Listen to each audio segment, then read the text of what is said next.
como a gente tem um negócio de memória afetiva, né? Toda vez que alguém me trouxer um copo d'água, eu vou lembrar de você, viu? Marcou a minha vida. Manda um abraço para a Maria, sua mãe. Ok? Se você não está entendendo as risadas, é porque eu sou do tipo assim. Se o seu celular tocar, olha que legal, eu desço e atendo para você. Aonde você estiver. Então eu gostaria de recomendar que você desligasse o seu celular agora. Ok? Ou deixasse no silencioso. Você só vai deixar funcionando de fato se você for parteira, né? Como eu acho que não tem nenhum obstétrico entre nós, é necessário que você deixe o teu celular desligado. Fecha os teus olhos, curva a tua cabeça, vamos falar com Deus. Pai, em nome de Jesus, nós queremos te louvar, te engrandecer, te agradecer, ó Deus, por mais esta oportunidade que o Senhor nos concede. De estarmos, ó Deus, na tua casa, de louvarmos o teu nome juntos. De estarmos, ó Deus, naquilo que se chama de congregação ou ajuntamento. Pai, é muito bom isso. É bom, ó Deus, porque há tantos lugares no mundo onde esse privilégio não é possível. Há tantas pessoas, mesmo no nosso país, que com a liberdade de culto que nós temos, não podem estar aqui porque estão enfermos, estão acamados, estão desanimados, ou sofreram algum tipo de impedimento por conta da economia, da falta de combustível, da distância. Senhor, nós te regozijamos, na verdade nós nos regozijamos e te exaltamos por essa oportunidade de estarmos aqui. Pode parecer algo simples, Senhor, algo da nossa rotina como cristãos, mas é algo precioso. Eu te louvo, a Deus, pelo momento de adoração. Eu te louvo, a Deus, pela oportunidade de te ofertar. Eu te louvo, a Deus, pelo talento dos irmãos que tocaram, ministraram e dançaram nesse altar. E eu te louvo, a Deus, pela vida de cada família que aqui está, ainda que esteja incompleta, ainda que o marido não tenha vindo, ainda que a esposa não esteja, ainda que esteja faltando um filho, ou mesmo um dos pais não esteja aqui, ou algum dos irmãos não esteja presente. Eu creio, Senhor, que a palavra que o Senhor tem que entregar essa noite é para nós que estamos aqui. Não faltou ninguém, ó Deus. No teu livro está escrito acerca desse dia, e aqueles que o Senhor escolheu para aqui estar, chegaram, se acomodaram, e é sobre a vida deles que eu clamo agora a tua bênção, a tua proteção, a consagração, ó Pai, de mentes e corações para receber aquilo que vamos ministrar. Obrigado, meu Pai, essa oração que te fazemos, agradecidos por tudo, em nome de Jesus. Amém. Bom, antes do copo d'água chegar, terceira idade é uma bênção, né? Eu estava me apresentando. Eu sou Maurício Ribeiro, sou carioca, mas moro em Piracicaba, interior do estado de São Paulo, já há 16 anos, e recebi com muito prazer, com muita satisfação, o convite para estar com vocês nesses 3 últimos dias. De sexta-feira para cá, pelo menos da minha vida, tem sido algo muito edificante. Compartilhei com o Bispo Rocha ontem que essa igreja tem algo de muito especial. Vocês são muito amorosos e vocês são muito atentos. E isso está tão difícil hoje em dia. Há igrejas por onde a gente passa que as pessoas não estendem uma mão, não vêm dar um abraço, não cumprimentam. Há uma certa indiferença com relação àquele que visita. E aí um segundo problema que hoje afeta diversas congregações espalhadas pelo mundo. Irmãos, em nome de Jesus, é algo que está me incomodando aqui. Se você não veio para cultuar, você vai embora. Eu te falo isso na autoridade no nome de Jesus. Amém? Eu peço licença à pastora para trazer essa palavra de exortação. Se você veio para ficar agarrado com alguém na hora do culto, isso é falta de respeito com a presença de Deus. Eu peço ao irmão Jacques que passe um pente fino aí. Amém? Porque está incomodando, já passou dos limites. Igreja não é lugar para você ficar agarrado com sua namorada, não é lugar para você ficar se pegando. Amém, irmãos? Palavra de amor pela sua vida. Amém? Para que Deus não pese a mão sobre a sua vida depois. Amém? Estamos falando sobre família. E família é um negócio delicado. Família é difícil. Quem não tem parente difícil? Quem não tem parente difícil? Quem que pode dar um testemunho aqui? Olha, a minha família é um padrão. A minha família só tem gente boa. A minha família só tem gente tranquila. Na minha família ninguém tem problema. Amados, desde o Jardim do Éden, juntou gente. É sinônimo de problema. Adão estava tranquilo lá, e eu não estou dizendo que o problema foi Eva, não, tá? Me entendam, os irmãos, pelo amor de Deus.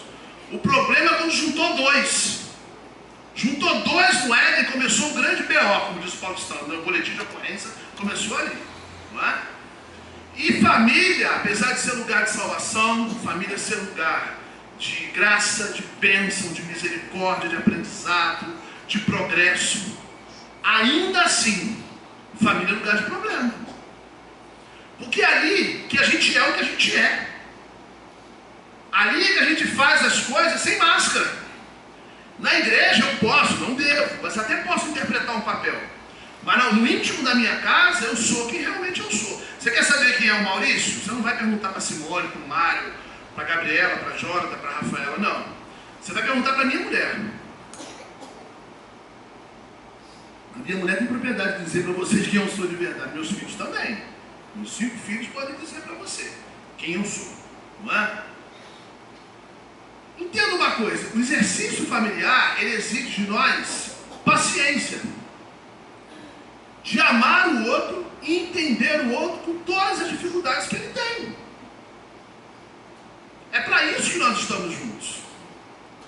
Então entenda, não há parente difícil na sua vida que não seja uma oportunidade de Deus para te abençoar, para te aprimorar. Sabe, queridos, às vezes o nosso foco e a representação teatral das meninas aqui foi direto no ponto. Foi bem em cima do que eu gostaria de dizer na abertura da reflexão dessa noite. Às vezes a nossa oração é tão focada no outro, né? Senhor, salva o outro, resgata o outro, incomoda o outro, liberta o outro, levanta o outro. E não poucas vezes, o que é o outro? O outro é a oportunidade de Deus na minha vida para que eu me torne alguém melhor. Você já encarou dessa forma? Eu podia falar de sogra, não vou falar de sogra. Vou aliviar para a senhora hoje. Eu podia falar de genro, não vou falar de genro. Podia falar de marido, podia falar de mulher. Mas eu prefiro falar de irmão. Porque na grande família da fé somos todos irmãos. Ninguém fala assim, isso aqui é minha sogra na fé. Isso não existe, né? A gente até fala meu pai na fé, a minha mãe na fé, são expressões até usuais. Mas irmão todo mundo é. Então o jeito de pregar para todo mundo aqui hoje é falar de irmão. E às vezes o irmão mais velho tem uma postura que desagrada o irmão mais novo. Às vezes o irmão mais novo tem uma postura que desagrada o irmão mais velho. Não porque um é mais novo, não porque o outro é mais velho, mas porque eles vêm, como nós vimos na preleção de ontem, de histórias passadas diferentes, vivem momentos presentes diferentes e estão caminhando para um futuro diferente. Porque nós somos indivíduos, não é? Por mais que tenhamos a mesma fé, compartilhemos das mesmas crenças, sejamos portadores do mesmo Espírito, batizados num só batismo, tenhamos um só Senhor, ainda assim nós vivemos culturas, realidades e formas de viver diferentes. E ao respeito às diferenças, que é o grande mote da atualidade, né? Há campanhas da TV que diz o que é ser diferente é normal. De fato, ser diferente é normal. Aceitar o outro como ele é e enxergar que ele pode ser melhor, mas que eu também posso ser melhor. Então, o mote, né, o foco da mensagem, gostei desse negócio aqui, viu? Deus abençoe o irmão que teve a ideia, viu? Tô com as mãos livres. A expressão fica até mais plena para pregar. O mote da nossa mensagem de hoje é entender que a relação de irmãos, a relação fraterna, ela precisa ser fonte de bênção na medida em que eu compreendo o ponto de vista do outro. Abra sua Bíblia comigo, assentado como você está, na carta que o apóstolo Paulo escreveu aos Romanos, capítulo de número 11. Vai ser uma leitura um pouco extensa, mas eu preciso de fato caminhar dentro dela para que a gente tenha base do que nós vamos pregar aqui. Novo Testamento, após os Evangelhos, o livro de Atos, o próximo é o livro de Romanos, capítulo de número 11. Se você não trouxe Bíblia, procure alguém que tenha uma Bíblia e compartilhe da leitura com ele.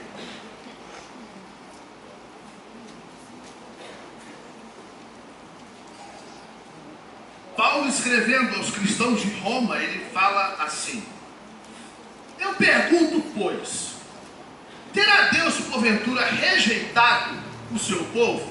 Ele está se referindo aqui à nação de Israel.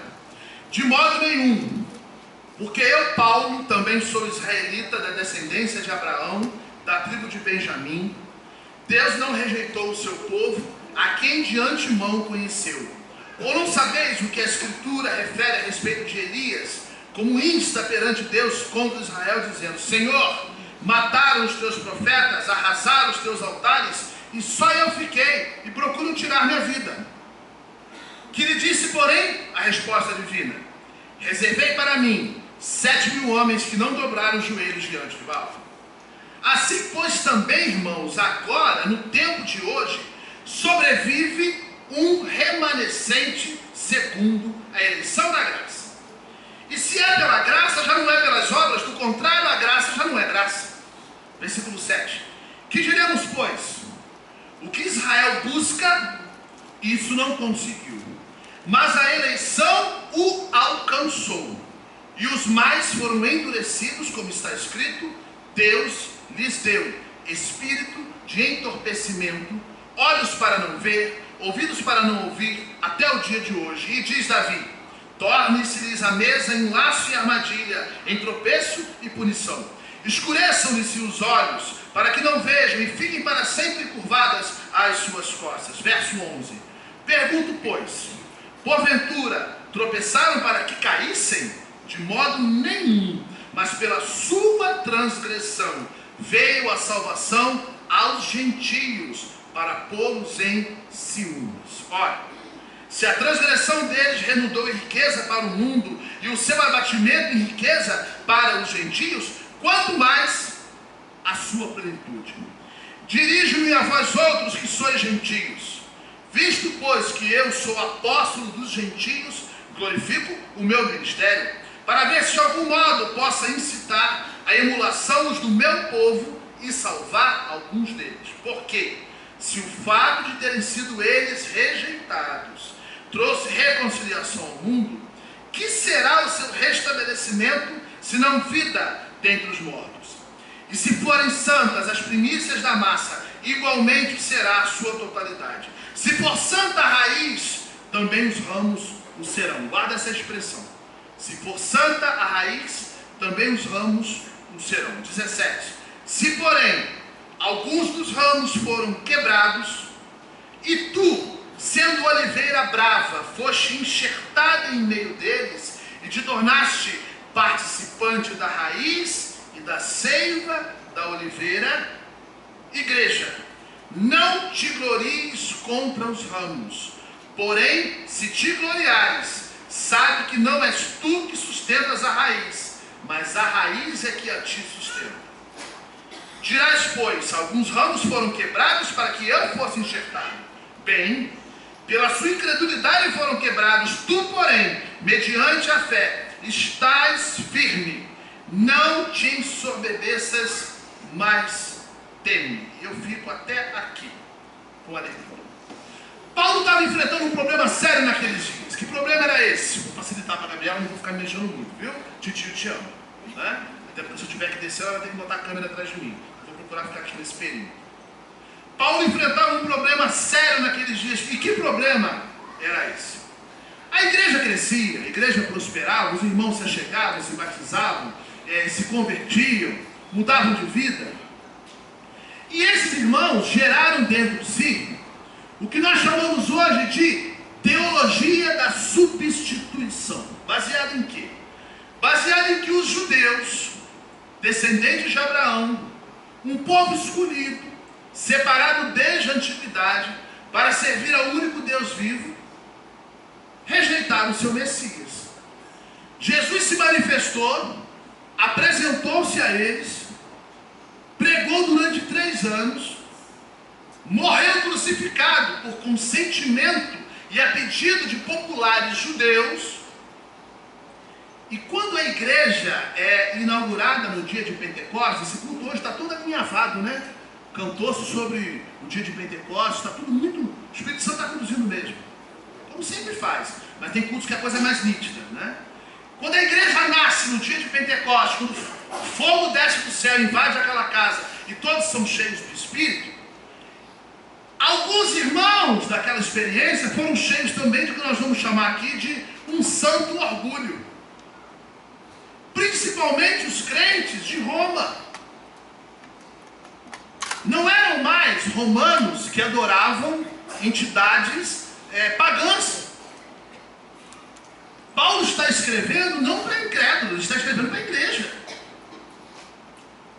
E resumindo tudo que eu li, porque eu acho esse texto poético maravilhoso, se Deus me conceder graça, eu hei de decorar esse texto para apresentar teatralmente, né? Ter as mãos livres hoje foi ótimo, decorá-lo vai ser uma bênção. Mas resumindo todo o texto poético da maneira como foi colocado aqui, perceba que interessante, Paulo está dizendo o seguinte: vocês acham que pelo fato de terem sido salvos, Deus virou as suas costas para o povo de Israel? O que aconteceu na verdade foi o seguinte: todos eles vêm de uma mesma raiz de fé. Pela sua incredulidade, muitos deles, e aí ele compara Israel a uma videira e os judeus a ramos, muitos deles foram quebrados, retirados pela sua incredulidade. E os irmãos e as irmãs que têm pé de planta em casa sabem do que eu estou falando, não é? Um galho seco você arranca, uma folha feia você quebra e joga no fogo, algo que não produz você poda, algo que está meio fora do desenho você arranca um pedaço. E o que é que Deus faz? Deus abre a pregação do Evangelho para os gentios, ou seja, aqueles que não são judeus, aqueles que não têm o sangue de Abraão na sua veia. E a partir do momento que um gentio se converte, reconhece Jesus como seu Salvador e Senhor, diz a palavra que aquele gentio, ele é como se fosse um ramo de uma figueira brava, uma outra árvore. Ele é podado da figueira e ele é enxertado na videira. A partir daquele momento, ele começa a se alimentar do que vem da raiz e da seiva que corre naquela planta. Se você conhece um pouquinho de agronomia, ou mesmo que você seja um dublê de agrônomo, né? Tem um jardinzinho em casa, você sabe que isso é possível. Né? Eu não sei fazer, mas quem tem a técnica do corte, né? Do encaixe, né? do amarrar, em determinado tempo, quando você vai desamarrar aquilo ali, aquele galho já faz parte da árvore. É um mistério. E espiritualmente falando, queridos, é isso que acontece quando um não-judeu reconhece Jesus como Salvador. Ele torna-se participante de algo que foi plantado lá atrás, na primeira noite que nós pregamos, quando Deus visita Abraão, tira Abraão da tenda, manda Abraão contemplar os céus e fala o que para ele? Olha, consegue contar? Consegue contar as estrelas? A tua descendência será tão numerosa quanto essa. Naquele ato, o que o Eterno está dizendo? Abraão, eu não estou me referindo só aos filhos do teu sangue. Eu não estou me referindo só aos descendentes segundo a tua carne. Eu estou dizendo que da tua descendência eu levantarei um, e deste um que eu hei de levantar serão benditas todas as famílias da terra. Quando Abraão contempla aquele céu estrelado, irmãos, ele não está vendo apenas a contagem de judeus, ele está vendo a mim e a você. Porque nós que não temos o sangue judeu, se é que não temos, nós somos enxertados na videira e nos tornamos participantes disso. Maurício, confuso, porque você começou a falar sobre irmãos, e agora você começa a falar sobre Israel, começa a falar sobre os judeus e a igreja. Você já parou para pensar que Israel é o nosso irmão mais velho? Não sei se você já encarou dessa forma. Israel é o irmão mais velho e problemático. Irmão turrão. Irmão difícil. Por isso que eu comecei a mensagem de hoje perguntando: alguém aqui tem um parente que não seja turrão e difícil? Todo mundo tem, então é fácil de você entender. Não é? Qual é a concepção que nós temos de judeus? O que nós entendemos por judeus? Não é? Vamos quebrar alguns mitos agora? Primeiro, ser judeu não é praticar a religião judaica. Tem judeu que é católico, tem judeu que é espírita, tem judeu que é do candomblé e tem judeu que é cristão. A gente chama de judeu messiânico. Então, Maurício, por que ele é judeu? Porque ele tem o sangue de Abraão. Ele tem a descendência de Abraão. O nome disso é genética. Lá no Gênesis, capítulo 12, quando Deus fala da tua semente, Deus está usando um termo próprio da época, semente. Se Deus fosse inspirar a escritura do Gênesis nos dias de hoje, ele já não falaria semente, ele falaria DNA.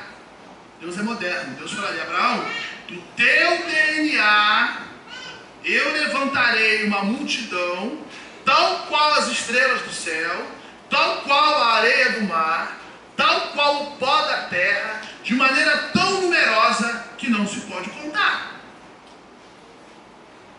Então, irmãos, perceba uma coisa: há um conflito de entendimento aí.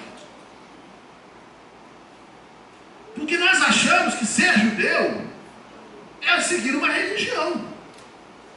Quando você vai a São Paulo, no centro de São Paulo, principalmente ali nos bairros do Bom Retiro, na Lapa, no trecho em torno da 25 de março, quem já fez esse percurso? Cadê os bombeiros da igreja? Pega uma van, né? Vai a São Paulo comprar as roupas, as coisas para revender. Lá no bairro dos judeus, você vai encontrar homens usando esse artifício aqui, ó. É um kippah. Né? Um kippah, ele é muito mais cultural do que religioso. Mas, Maurício, tem um pregador na televisão, vamos ser ético, né? Um pregador na televisão, que ele prega com isso na cabeça. Isso é um problema dele. Né? Eu não prego com isso na cabeça. Mas, culturalmente, isso aqui é usual. O que simboliza, né? A Gabriela me perguntou antigamente: o que significa o kippah? O kippah significa que a bênção de Deus está sobre a minha vida. Ela nem perdeu a oportunidade da foto, né? Essa menina trabalha com o Globo. O judeu, quando coloca isso na cabeça, ele está confessando o seguinte: que Deus tem a bênção sobre a minha vida. Quando ele vai fazer uma oração, ele usa o talit. Agora o Mário vai se coçar tudo, né? Deixa eu dobrar devagarzinho aqui. Porque ele falou: você não vai ficar judaizando a igreja. Eu não vim judaizar a igreja. Eu só vim esclarecer algumas questões, não é? O talit é um chale de oração. Parece leve, irmãos? Parece leve? Vem aqui um pouquinho, vem para o aqui, meu filho. Esqueci teu nome. Henrique, ó. Vou colocar nas suas costas, fica mais fácil. É leve? É leve? Leve, é confortável até, não é? Mas os irmãos não imaginam o peso histórico disso aqui, sabe por quê? Cada franja dessa, cada fio desse é um mandamento. Sabe quantos mandamentos tem aqui? 613. Contados. E o judeu ortodoxo, ele não deixa igual eu deixo. O meu fica tudo emaranhado. Eles passam o dia arrumando isso aqui, escovando, com o dedinho, soltando. Né? Obrigado, Henrique. Deus abençoe. Você percebe como o nosso irmão mais velho é problemático? Porque Jesus veio dizer o seguinte: que se eu amar a Deus sobre todas as coisas e ao próximo como a mim mesmo, eu entendi o Evangelho. Não é baseado nisso que a igreja crê? Não é baseado nisso que a igreja prega? Mas o judeu, que ainda vive com o coração na antiga aliança, que irmão mais velho problemático nós temos, ele se submete a 613 regras de fé. Amados, há dois problemas aqui. Por um lado, nós temos uma igreja arrogante, orgulhosa, pedante, inconveniente, que aponta o dedo para o judeu e diz o seguinte: você não aceita Jesus, por isso nós tomamos o seu lugar. Só que o apóstolo Paulo há 2000 anos está combatendo esse tipo de postura. Por outro lado, nós temos um judeu arrogante, pedante, inconveniente e orgulhoso, apontando o dedo para a igreja e dizendo: vocês escolheram um judeu só e colocaram ele no lugar do eterno. Há uma falta de entendimento de ambas as partes. E o apóstolo Paulo é tão claro escrevendo a Romanos no capítulo 11, quando ele diz que de maneira nenhuma Deus voltou suas costas para o povo de Israel. A incredulidade dos judeus nos abriu a oportunidade para que fôssemos salvos. Nós glorificamos a Deus por isso. Mas, amados, nós temos a missão, a obrigação, a prioridade, o privilégio privilégio, eu diria até, ainda que pesado, de esclarecer os nossos irmãos judeus para que eles entendam que o Messias já veio. Amém? Amém. Eu tenho um carinho muito grande pela família do Mário. A Simone vai entender a comparação que eu vou fazer. A Rosana tem quantos anos? Simone, para quem não sabe, tem uma irmã especial. Ela tem 56 anos. Simone, em sã consciência, você viraria as costas para sua irmã? Você abandonaria sua irmã? Você deixaria sua irmã falando sozinha? Você negaria apresentar o evangelho para sua irmã, mesmo sabendo que intelectualmente ela pode não entender tudo? De maneira nenhuma. De maneira nenhuma. Você percebe o comparativo? Irmãos, com relação a Israel, nós estamos em dívida. Uma dívida muito séria. Deus me concedeu a graça de estar no Muro das Lamentações em outubro de 2016. E eu passei por uma experiência chocante. Eu estava lá diante daquelas pedras, fazendo a minha oração em português. E alguns judeus ortodoxos, aqueles de roupa preta, né? Sabe aqueles que ficam no muro orando assim? Todo mundo já viu, né? Sabe por que eles fazem esse movimento? Por duas razões. Primeiro, que eles se inspiram na chama de uma vela. O que os rabinos dizem? Se a vela não consegue adorar a Deus parada, eu também não consigo. Por isso que eu entendo as meninas da dança, né? Aquela baixinha, até quando não está de serviço, ela fica lá. Ela está de fora, mas ela está no movimento. Essa garota é judia e não sabe. Eu vou precisar desse vídeo de vocês depois, tá? Alguém manda pra mim. Muito bonito. E eu estava lá fazendo a minha oração, né? Um monte de gente mandou um monte de pedidos de oração, eu levei dobradinho, coloquei lá na fresta do muro, estou lá. E o crente, ele ora em nome de quem? Jesus. E o judeu ortodoxo, que só fala hebraico, catou Jesus no meio da minha fala lá.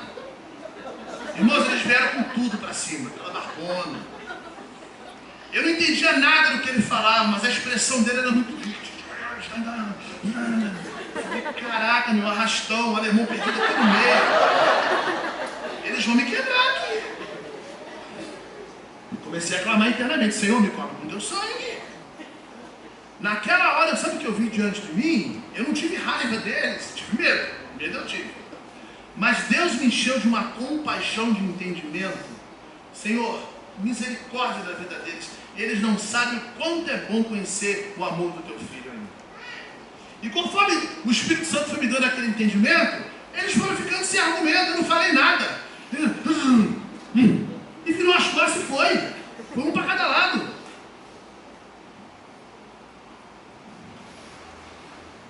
Eu trouxe um vídeo para te confrontar com algumas questões aqui. Tá no jeito, querido? Quem que é o operador aí? É o Heitor? É o João? É o João. Vocês ficam fazendo pegadinha comigo, porque o Heitor tá daqui.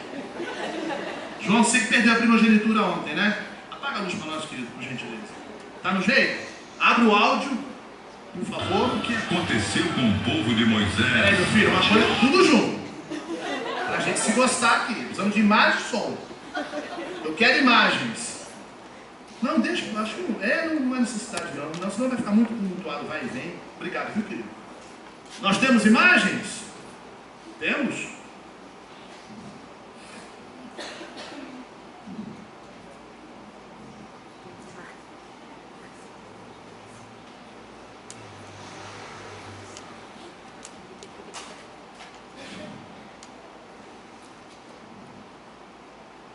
Isso aí é normal. O programa ao vivo é assim. Isso, olha aí, que bonito. Beleza? Dá o play e solta o som.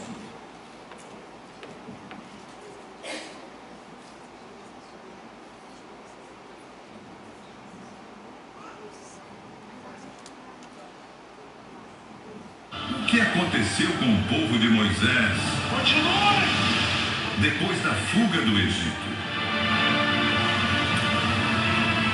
Passados 3.000 anos, onde estão os descendentes deste povo?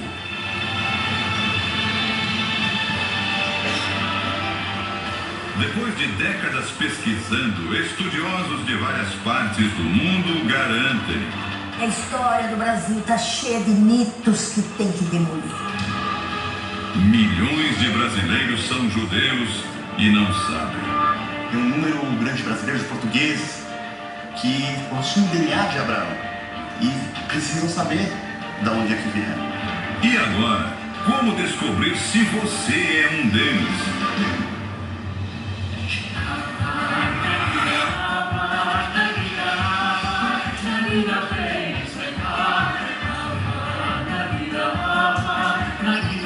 O Brasil dos judeus.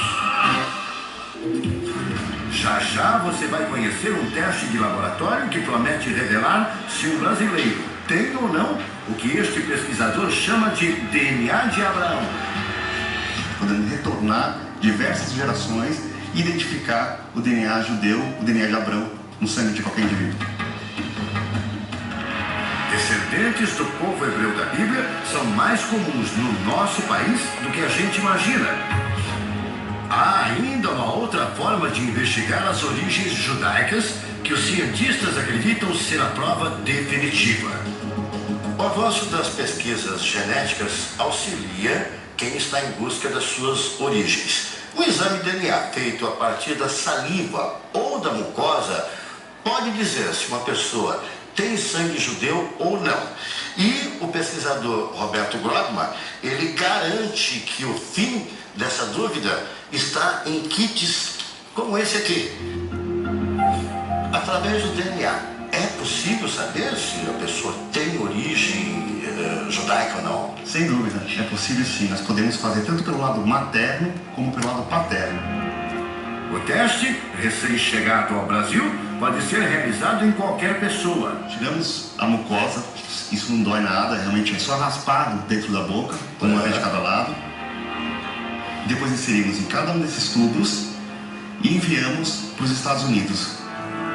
Segundo o pesquisador, é possível regredir até 111 gerações para determinar as origens do investigado. O senhor, por exemplo, o senhor fez o seu teste. Como é que foi o resultado? Eu já sabia que eu tinha sangue de judeu europeu, que nós chamamos de Ashkenazi. E o resultado para mim foi bastante interessante, que mostrou realmente o meu sangue Ashkenazi em 91%, misturado também com outros povos europeus. O resultado veio pelo computador em cerca de 40 dias. Para Roberto Grobman, o exame revela muito mais do que uma simples curiosidade. Por que é importante a gente saber a nossa origem? Os judeus se espalharam pelo mundo. Hoje tem um grande número de brasileiros que descendem desses judeus e que não sabem disso. Tem um número grande de brasileiros, de portugueses, que pertencem àquela origem de Abraão, possuem o DNA de Abraão e precisam saber de onde é que vieram. Assim como o pesquisador Grobman, milhões de Silvas, Rodrigues, Lopes e tantos outros carregam no sangue o Brasil dos judeus.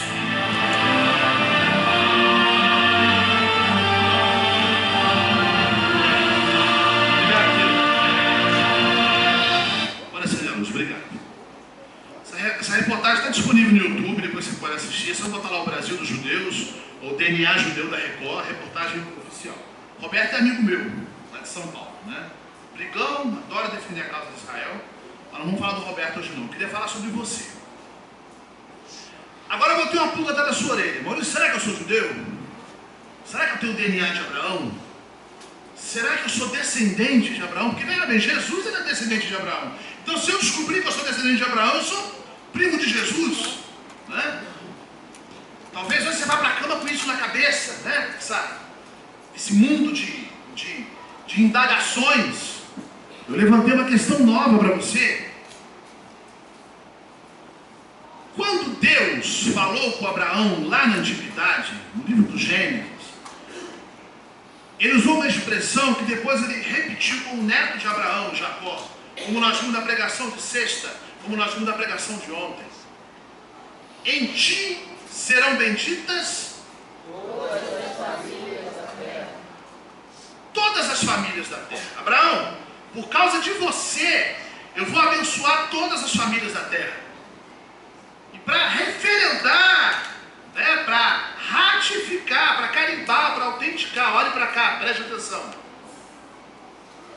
Deus vira para Jacó e diz a mesma coisa: Jacó, que eu fiz com seu avô, eu tenho o compromisso de abençoar todas as famílias da terra. Nós não estamos falando de um político que mente para se eleger. Nós não estamos falando de um artista que mente para se promover. Nós não estamos falando de um cara conquistador que mente só para ficar com a menina uma noite. Nós estamos falando de um Deus santo, poderoso, amoroso, cujo maior desejo é reconciliar-se com a humanidade, cujo maior desejo é fazer as pazes conosco, pecadores. Para isso o que ele faz? Ele escolhe um homem na antiguidade. O nome desse homem é Abraão. De Abraão ele levanta um filho, Isaque. Desse filho ele levanta gêmeos, e desses gêmeos ele separa um, Jacó. Desse Jacó ele levanta 12 filhos, e desses 12 filhos 12 tribos, e dessas tribos uma nação. E quando começa o cativeiro babilônico, assírio, o babilônico e o persa, os judeus se espalham pelo mundo.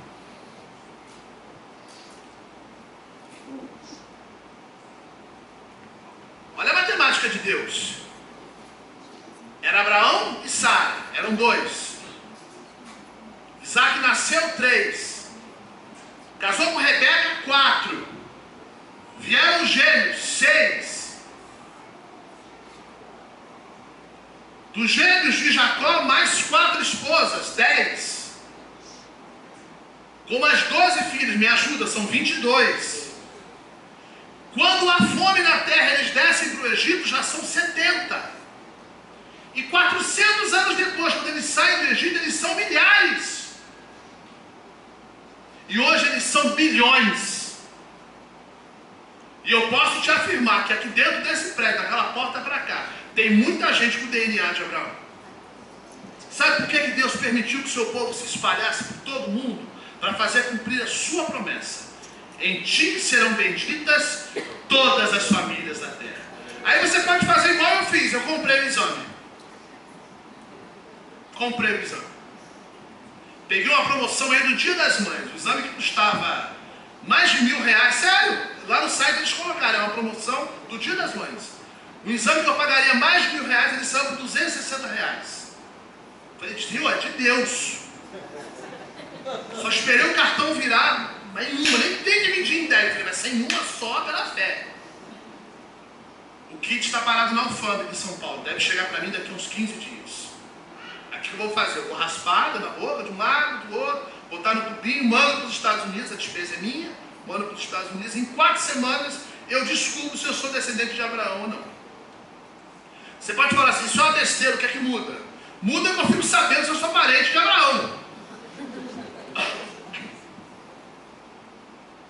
Mas Maurício, se eu fizer o exame e eu descobrir que eu não sou, você não precisa deprimir, não precisa cortar os pulsos. Eu posso fazer o exame e descobrir que eu não sou. Quais certezas que eu tenho? Que meu pai é descendente de africano, porque meu avô era neto de escravos. Dá licença só um pouquinho. Desculpe. Eu sei que do lado da minha mãe tem português e espanhol. Aí eu casei com a Priscila e do lado dela tem francês e tem índio. Então meus filhos têm uma...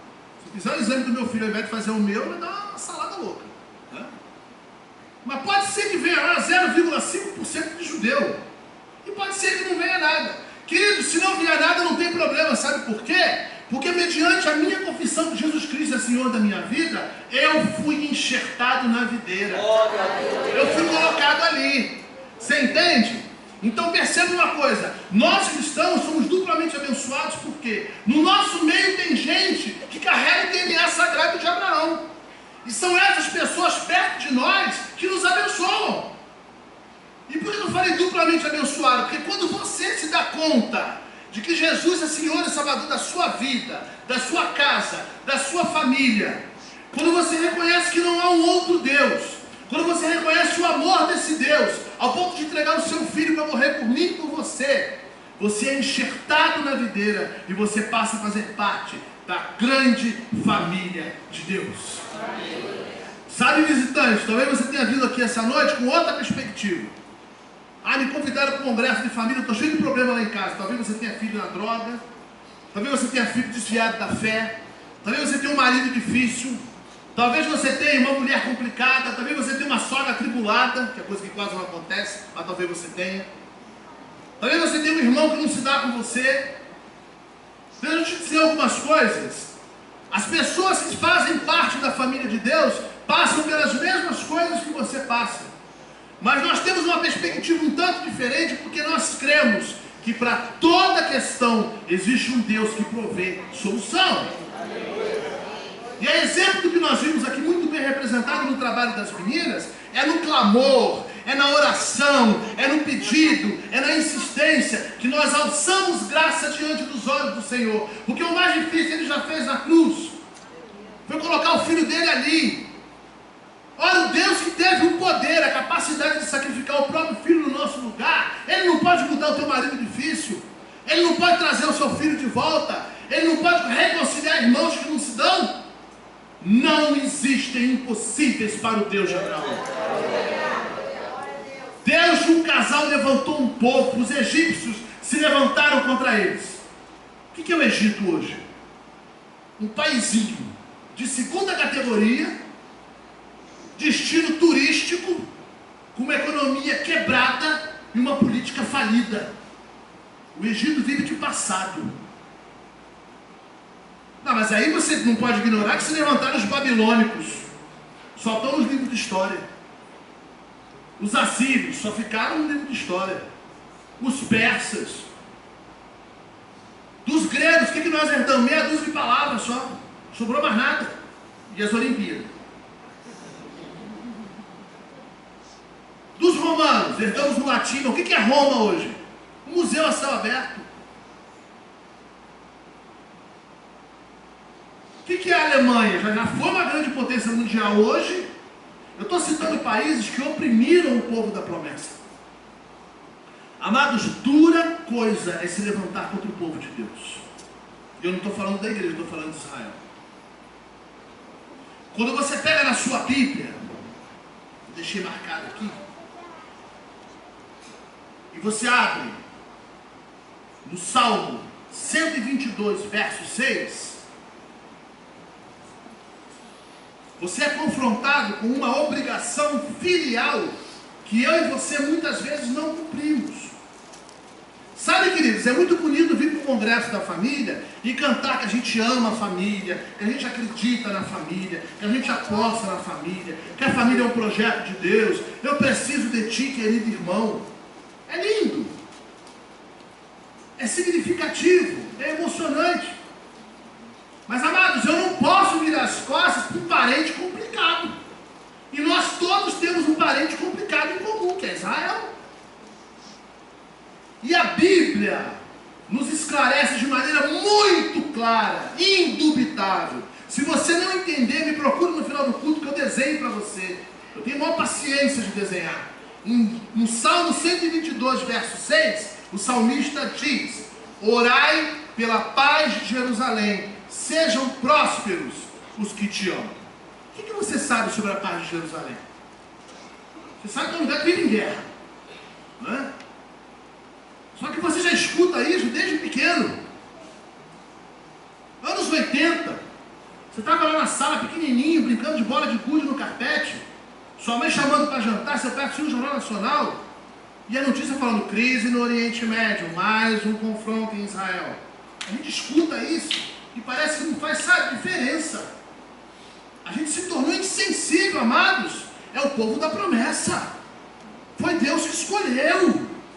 Eles não se autocolocaram: nós somos o povo da promessa. Não. Existe um mistério aí. Quando você estuda na história, né, o Mário é professor de história, ele pode te ajudar nisso, na Guerra dos 6 Dias. Em 6 dias de conflito, Israel venceu todo o mundo árabe com menos armas, menos soldados e menos tecnologia. O nome disso é milagre, isso é poder de Deus. Isso é sinal que a luta que você está lutando, você não está sozinho nela, porque o Senhor dos Exércitos, o Jeová Sabaoth, Ele está contigo nessa batalha. Porque quando Ele promete, Ele não volta atrás. Deus não virou para Abraão e falou assim: Abraão, eu vou estar com você e com a tua descendência durante 1000 anos. durante 12 mil anos, depois eu vou deixar vocês soltos no mundo. Não. Eis que estou convosco todos os dias até a eternidade. E a terra que eu dou a vocês é de vocês para sempre. Eu compro uma briga grande por causa disso. Irmã, não sacode a câmera, irmã. Eu compro uma briga grande por causa disso. Porque publicamente eu me posiciono como sionista. O que é sionista? É alguém que acredita na promessa de Deus a Abraão de que Israel é só dos judeus. Mas aí eu tenho amigos que são árabes. E a gente tem umas discussões feias por causa disso. Irmãos, eu estive em Israel e eu vi criança palestina mendigando. Eu vi favela de beduíno no meio do deserto. Eu vi árabes passando miséria, comendo pão que o diabo amassou. Mas você não vê um judeu desassistido. Sabe por quê? Porque o Deus que deu a terra para Abraão, ele determinou, essa terra é para a descendência do teu ventre com Sara. E do ventre de Sara só saiu Isaac. Então, irmãos, biblicamente falando, não tem espaço para árabe e palestino. Com todo respeito, se tem algum descendente de árabe e palestino aqui, amados, vamos ser matemático, me ajuda aí. Quando você pega um mapa mundi, você tem uma mancha verde desse tamanho de países árabes. Israel é do tamanho de uma agulha. E os árabes estão querendo aquele pedaço de agulha ali. Por quê? Porque tem a bênção de Deus ali. Mas a palavra do Senhor é fiel ao dizer, aquela terra é para os filhos da promessa. E eu vou te falar uma coisa, eu vou fazer exame. Se der positivo, eu quero meu pedaço também. Já falei para a Priscila, Deus prepara o seu coração, que nós vamos morar lá. Simone até falou, meu sonho é Jerusalém Celestial. Eu quero as duas. Eu quero a Jerusalém de pedra e de ouro. Amados, quando o salmista fala orai pela paz de Jerusalém, eu vou te confrontar, eu não vou te expor, não vou te constranger não, mas responde para você mesmo. Nos últimos 7 dias, a nossa memória não vai alcançar 15, 20, 35, 40. Quantas vezes você orou para que haja paz em Jerusalém?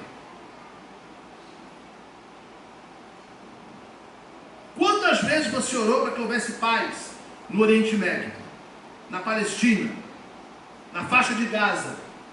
A gente está jantando no Jornal Nacional, morreram mais tantas pessoas por causa do conflito na faixa de Gaza. Me passa o suco. Sabe? Irmãos, são nossos irmãos. Nós temos o mesmo Deus. Que isso, Paulo? Temos o mesmo Deus. O fato deles não aceitarem Jesus não diminui a categoria deles. Eles precisam conhecer o Jesus que salva, o Jesus que cura, o Jesus que liberta, porque é o que ele já fez na sua vida e você sabe. Para eles, Jesus é só um profeta a mais. Jesus entra na lista de Isaías, Jeremias, Ezequiel, Daniel, Malaquias, Jesus. Mas para nós ele é mais do que isso. E nós, como irmãos mais novos, esclarecidos, estudados, Simone? Preparados, o que nós temos que fazer? Suportar uns aos outros, não é o que o apóstolo Paulo fala? Não é apenas na igreja não, irmãos. Nós temos uma dívida de suporte para Israel. Nós precisamos orar por Israel. Nós precisamos desejar a paz de Israel. Nós precisamos desejar o retorno dos judeus para a terra de Israel. Porque se você não se deu conta disso, é promessa divina. Quando houver um retorno em massa dos judeus, é um dos últimos sinais que o nosso Senhor está voltando. O nosso tempo não admite. Eu teria ainda algumas referências para projetar para vocês, mas pesquisem depois, não agora, depois da internet, o que se chama de Aliyah. A-L-I-A-H. Aliyah. Aliyah é uma expressão hebraica que significa retorno. Sabe o que está acontecendo? Milhares de judeus no mundo inteiro estão fazendo Aliyah. O que é isso? Judeus na Mongólia estão voltando para Israel. Tudo corinho puxado. Judeus da Etiópia, negão. Estou voltando para Israel. Maurício, tem judeu negão? Tem. Das 12 tribos saiu todo tipo de gente que você imaginar. Cabelo liso, cabelo duro. Pele clara, pele escura. Olho verde, azul e preto. Israel hoje, de gente comprovadamente judaica, com DNA de Abraão, Tem de todo tipo. Então passou aquela coisa, narigudo é judeu, orelhudo é judeu, pão duro é judeu. Se eu sou judeu, eu já sou um judeu diferente, eu gasto pra caramba. A mulher tem que me amarrar, ela que controla meu cartão. O que eu quero dizer, queridos, na síntese dessa mensagem, num congresso de família, é que o nosso cuidado, o nosso amor, o nosso desejo, o nosso zelo, o nosso apreço, que temos pela nossa família próxima de nós, marido e mulher que se cuidam, casal que cuida de filhos, filhos que cuidam de pais, irmãos que se cuidam, tem que se estender aos nossos irmãos históricos também. Eu vim aqui hoje mais do que pregar, eu vim deixar uma dívida sobre a tua cabeça. Porque o Salmo diz que são prósperos aqueles que amam Jerusalém. Tem um segredo nisso aqui. Tem prosperidade para você. E qual é a chave dessa prosperidade? Amor genuíno pelo povo de Deus. Você vai ver, senhor. Nós temos um amigo em Piracicaba, o pastor José Rissato. Ele já foi a Israel umas 24, 25 vezes, já perdi a conta. Ele vai mesmo. Ele já não vai nem mais em grupo, em caravana, ele vai por conta própria. Ele compra a passagem e vai. Chega lá, ele quer abençoar uma comunidade. Então tem um grupo de irmãos cristãos lá, não passa de 40 pessoas. A igreja deles é uma salinha, deve ser o tamanho desse púlpito aqui. Do pastor Antônio e da pastora Raquel. E ele pergunta, o que vocês estão precisando? Ah, pastor, ele está precisando dar uma mão de tinta aqui, o salão está feio. Ele vai na casa de material de construção, ele compra tinta, rolo, bandeja, bota o bonezinho dele de eleições e vai lá, dá um trato na igreja. Fica uns dias e volta para o Brasil. O valor da nota que ele gastou para comprar aquelas tintas, rolo e tudo mais, quando ele volta, Deus providencia um trabalho para ele, porque ele é pedreiro.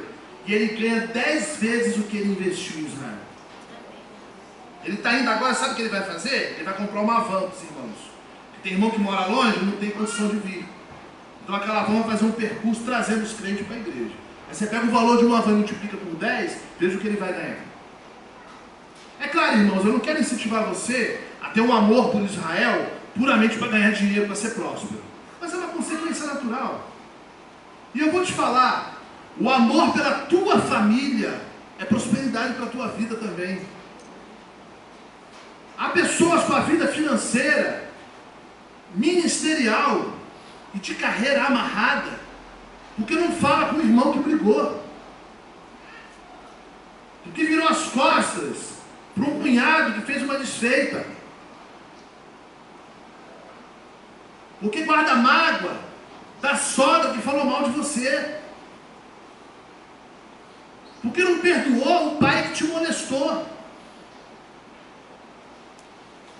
Queridos, como nós estamos vendo desde sexta-feira, família é lugar de bênção, mas a gente não cuidar, vira foco de maldição. Qual é a fonte na sua casa do bom alimento, alimento gostoso, alimento fresco, alimento conservado? Não é a geladeira? Ali está a sorte de tudo que você precisa, né? Esse dia ela vai ficar um pouco vazia até os caminhoneiros voltar, mas isso é outra história. Mas imagina uma geladeira cheia, né, de tudo que é bom, até a porcariada, né? Só pode falar porcariada. É o Danone, agora tem os Yakult de litro, aqui não é uma indecência, né? O negócio já é para tomar de golinho, dá para o pote de litro, acaba com a flora, com a fauna, a existência intestinal da pessoa. Mas imagine uma geladeira de tudo de gostoso que você quer. Sua família é essa geladeira. Toda sorte de bênção. Que gostoso. Eu saio de um banho fresco, né? Perfumado, abro a geladeira e posso escolher o que eu quiser. Família é isso. Mas não cuida não para você ver. O que está na gaveta apodrece. O que está na garrafa azeda. O que está no limite da validade cria bicho. Experimenta ficar sem cuidar. Não, eu só tiro o que eu preciso comer. Tem muita gente que interpreta a família dessa forma. Seu timing é bom, hein, garoto? Não combinamos nada. Experimenta não cuidar. Experimenta só tirar. Eu tive que dar uma presa numa cabocla lá em casa de 12 anos. Ela tem muita fé. Bianca tem muita fé. E quando ela passa algum aperto, ela corre para quem? Corre para mim e pede oração. Pede mesmo. E ela tá para ficar mocinha, não ficou ainda, mas ela tá com umas cólicas só graça. E ela fala, Pai, tem misericórdia, ora por mim, que nem o remédio está dando efeito. Eu oro, imponho a mão, né? Tal, a gente repreende, pede graça, misericórdia, minha filha está melhor. Pai, glória a Deus, estou melhor. E ela dorme bem. Né?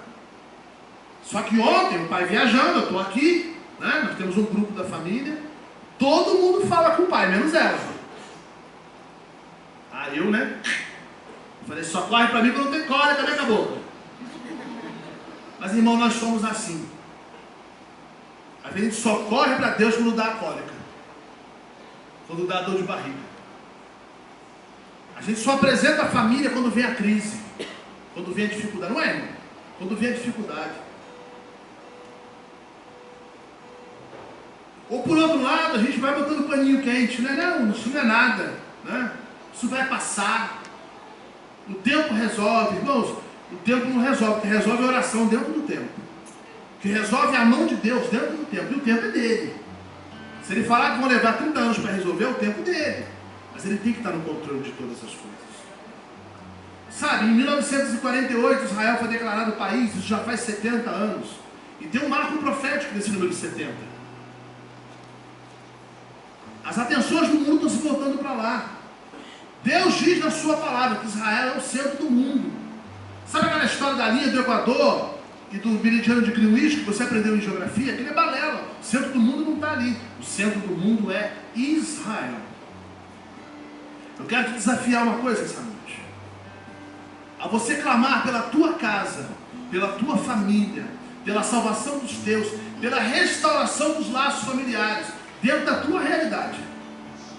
Deve ter gente aqui que não fala com o cunhado, deve ter gente aqui que virou as costas para filho, deve ter gente aqui que abandonou pai e mãe, deve ter gente aqui que há mais de 15 dias não dá as caras em casa, deve ter gente aqui brigado com o irmão, como tem gente aqui que não ora por Israel.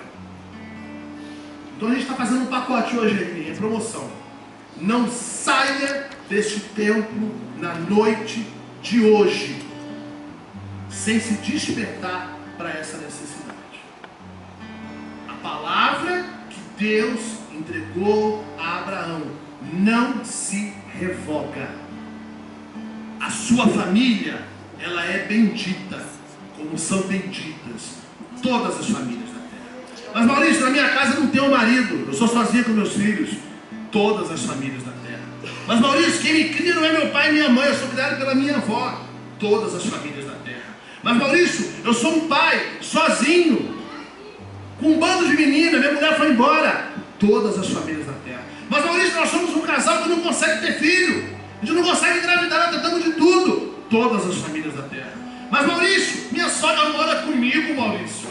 Todas as famílias da terra, benditas. Benditas. Mas Maurício, eu estou sozinho nessa vida. Aí que você se engana. Olha a família que Deus te deu. Você não tem sensibilidade para isso? Se eu for chamar aqui na frente para orar, todo mundo tem problema na família, não vamos sair daqui hoje, né? Mas eu quero desafiar você. Ainda não. Mas quando você ficar de pé, só se levante muito consciente sobre o que você vai clamar. Nós vamos levantar um clamor pela família. Onde é que estão os pastores e presbíteros da igreja? Vocês podem me auxiliar? Eu queria desafiar os irmãos, não sei se vocês têm esse hábito, conforme a gente for orando, vocês vão pelos corredores e deixem o Espírito agir. Imponham mãos, façam um clamor. Eu vou estar orando daqui, vocês vão estar orando daí. Igreja, você só vai se levantar se você tiver nítido na sua cabeça o que você quer pedir. Não levanta só por levantar, não. Seja concreto com Deus.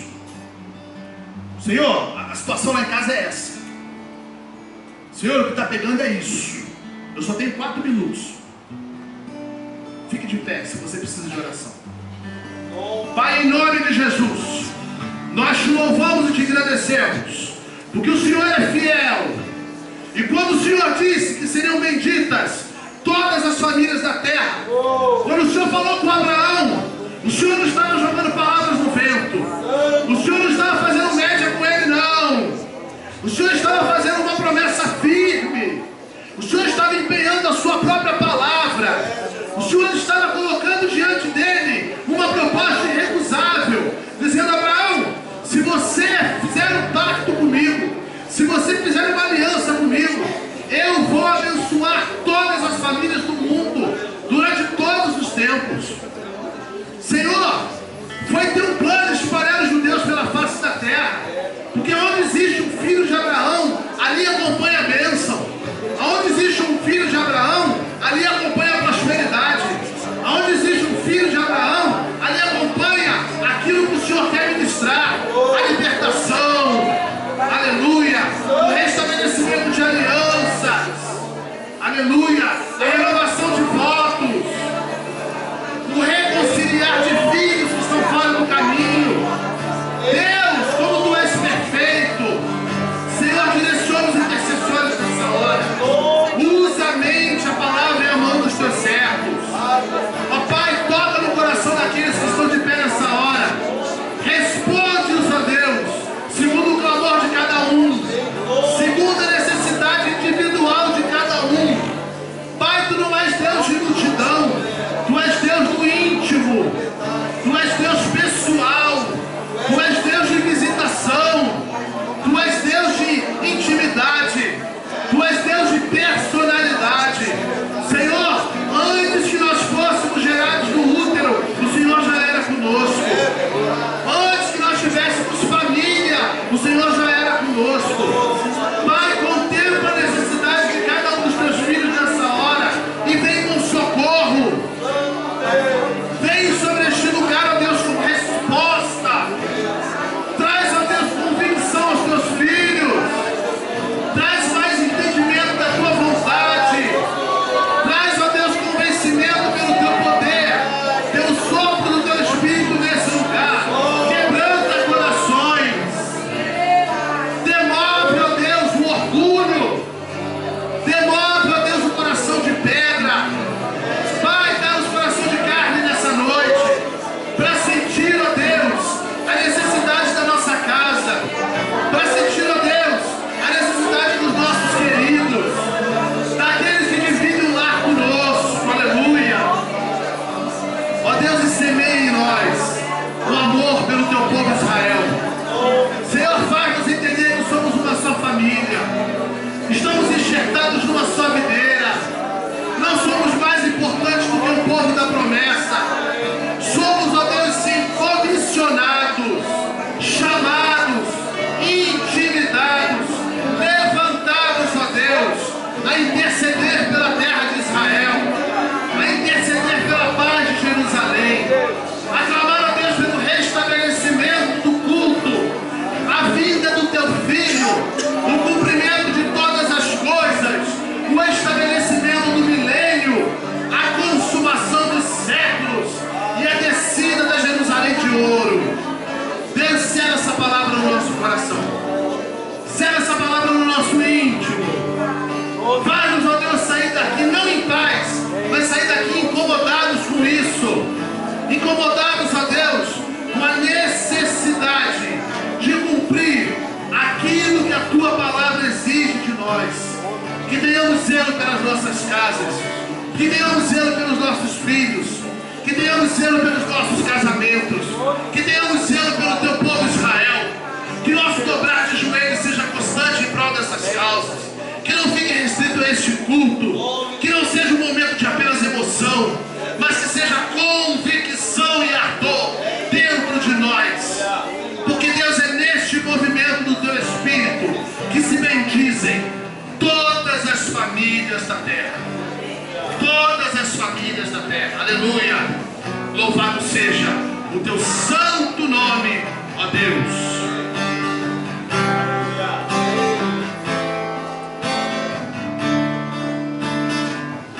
Louvar, irmão, o Senhor.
encerrando o Congresso da Família.